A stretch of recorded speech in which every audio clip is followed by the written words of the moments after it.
kayong pasok, Jules? Bakit wala kayong pasok? Bagyo daw. May bagyo. So, paano yung feast day nyo? Dito. Lahat lang. Ha? Naalinggan lang. Ah. Diyan ka buso sa kabila. Oo, pwede pa. Ah, ang mga ate nga lang pala dyan sa anuhan eh. Magkano buso? Bali, 25, 17, 40, 45. 127 buso lahat. 25, 17, at saka 40, at saka 45. 127.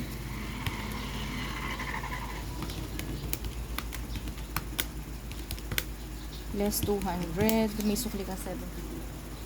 73 pesos.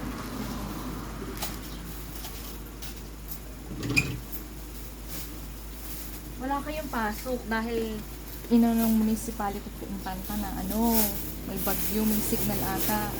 Kaya wala tuloy yung pasok. Akin na buso, plastic natin.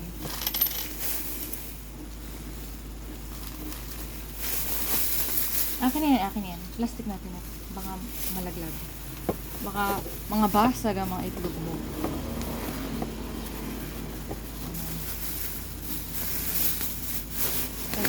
Thank you.